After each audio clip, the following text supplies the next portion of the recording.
Salut, c'est Elisabeth. Aujourd'hui, je vous amène dans mon jardin pour vous parler des légumes de saison en ce beau début de mois d'août.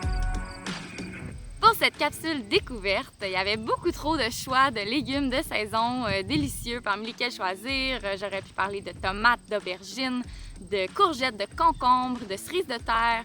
Vraiment, il y avait beaucoup trop de choix. Alors, j'ai décidé plutôt d'y aller avec un aliment qui va aller rehausser le goût de tous ces beaux légumes, les fines herbes.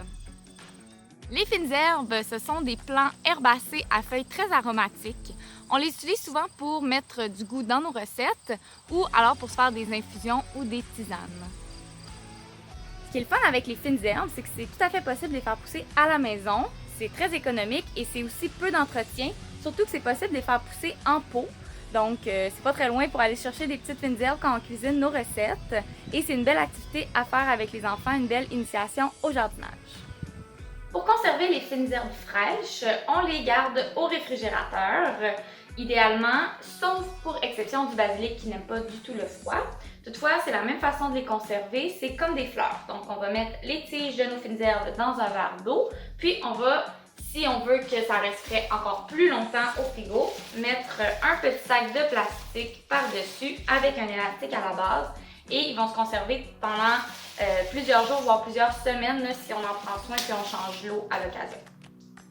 Pour prolonger le bonheur toute l'année, on peut sécher les fines herbes en les attachant la tête à l'envers.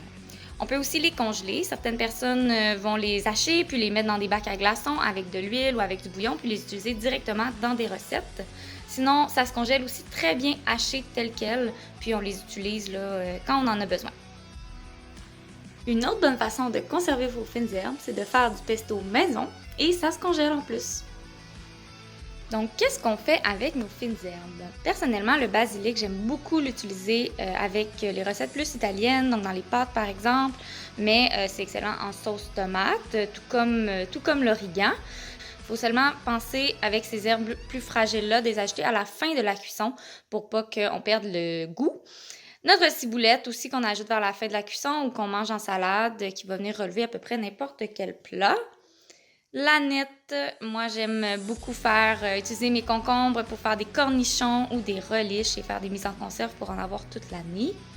Le persil, excellent en salade. Moi je le marie avec de la menthe et des tomates pour faire un taboulé.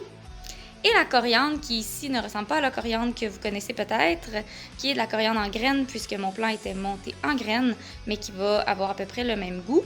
La coriandre, c'est excellent dans les plats plus mexicains, par exemple, des salsas. Maintenant, mes fines herbes qui vont résister plutôt à la chaleur, donc pour des mijotés ou avec la viande, ou même des légumes grillés au four, j'aime beaucoup la sauge, le thym et le romarin. En terminant, je vous invite à visiter le site Manger Québec.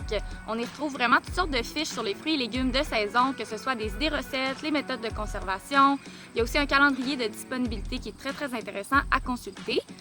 Aussi à Laval, il y a plusieurs agriculteurs. N'hésitez pas à aller les visiter. Il existe aussi les marchés Unio, qui sont des marchés répartis à plusieurs endroits pendant l'été à Laval. Donc, allez visiter ces sites-là et n'hésitez pas à vous approvisionner localement.